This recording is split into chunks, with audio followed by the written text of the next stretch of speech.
आखिर भंते चंद्रमा जी को अपने सैकड़ों बिच्छुओं के साथ ठंडी के मौसम में बनारस सारनाथ से निकल करके हर जिलों में दौड़ा क्यों करना पड़ रहा है? क्या आवश्यकता पड़ी बनारस से चलकर गाजीपुर, बलिया, देवरिया, कुशीनगर, गोरखपुर और बाद में महाराजगंज और फिर पुनः कुशीनगर आएंगे? सैकड़ों साथियों के साथ क्यों आपके इस देवरिया के गौरी बाजार के धरती पर क्यों आना पड़ा? साथियों, भगवान बुद्ध के जमाने में जो चरिका चलती थी, अपने सैकड़ों हजारों भिक्षुओं के साथ लेकर के वो गांव में जाकर के अपने विचारों को बताते थे और तमाम समाज में फैली बुराइयों को समाप्त करने का जो व्रत उन्होंने लिया था, लगभग विलुप्त हो चुकी इस परंपरा को पुनः जगाने का काम भंते चंद्रमा जी ने शुरू किया है। और असल में उसके पीछे कारण क्या है? उसके पीछे कारण है साथियों, कई वर्षों से आप नारा लगाते आ रहे हैं, बौद्ध धर्म की क्या पहचान, मानो मानो एक समान। बौद्ध धर्म की क्या पहचान, मानो मानो एक समान। तो मानो मानो तो सभी लोग समान है, सबका तो देखेंगे तो आंख है, मुंह है, नाक है, पैर है, हाथ है, समानता तो है, वेशभूषा में समानता है। बड़े दुर्भाग्य की बात है साथियों, पूरे विश्व में आप जाएंगे तो आदमी की पहचान उसके लिंग के आधार पर होता है। मैन वोमेन, मेल फीमेल, आदमी और औरत से होता है। और इस भारत देश में आप आएंगे तो 5,647 जातियों में आपको बांटने का काम किया गया है। आपकी पहचान 5,000 आपके आइडेंटिफाइड 5,647 जातियों में है।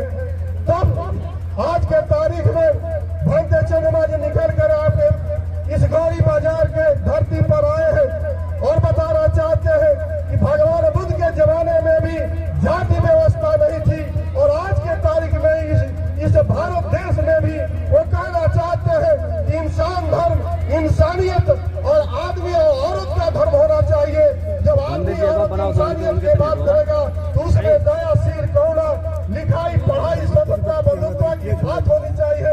न्याय पर आधारित ये देश बनना चाहिए। और बाबा साहब ये सपना देखे थे, ये जो सपना देखे थे, ये बुद्ध की धरती है।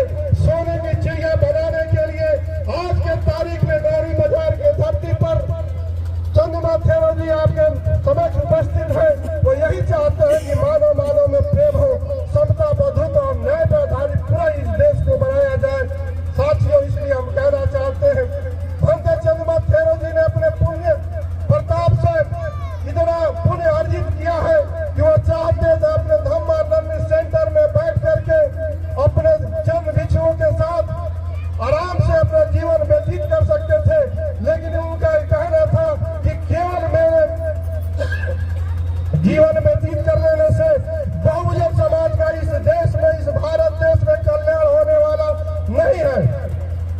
निश्चित तौर पर इस देश में बेरोजगारी, अशिक्षा, गैर समानता और क्या कहते हैं जो भय पैदा हुआ है, संविधान जो खतरे में है, उसको देखते हुए इन्होंने तय किया कि मैं धम्मा लर्निंग सेंटर में बैठ करके अपने भिक्षुओं के साथ चैन से नहीं बैठूंगा। पूरे देश में जाकर के बहुजन समाज को जगाने का काम करूंगा और पूरा इस देश को, भारत को सोने की चिड़िया बनाने का काम करूंगा। साथियों, तमाम प्रश्नों का उत्तर देने के लिए, तमाम उत्तरों का प्रश्न बनने के लिए आज के तारीख में गौरी बाजार में हम उपस्थित हैं। निश्चित तौर पर साथियों, मैं लिख कर लाता हूँ, पढ़ता हूँ कुछ बहुत ज्यादा, लेकिन मंच पर आने के बाद से जो मेरा स्वाभाविक रूप है वही मैं बोल पाता हूँ। गुरु जी कहते हैं कि अपने आचरण में आप थोड़ा अपने वाणी में थोड़ा सुधार करिए, लेकिन मैं पूरा अपने मूल भाषा को चला आता हूँ। साथियों, कहता हूँ कि असल और नकल में आपको भेद जानना होगा। असल क्या है और गलत क्या है, सही और नकली का आपको पहचान करना पड़ेगा। जैसे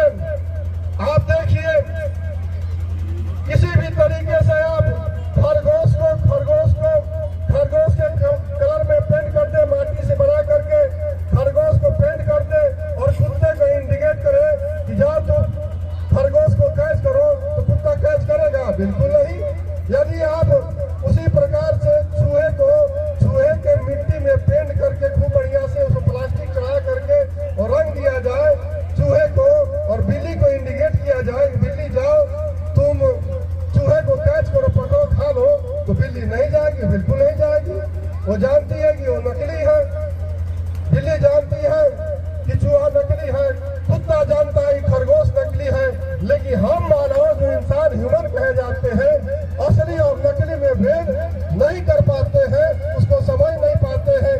माटी का और पत्थर का क्या कहते हैं, लंगोटा साया जामा जाड़ी पहना कर के और निवेदन करते हैं कि हे फलाने जी हमको 2 कट्ठा जमीन कराप दिल्ली में दिलवा दीजिए या गोरखपुर के गोलघर में दिलवा दीजिए। ये संभव है?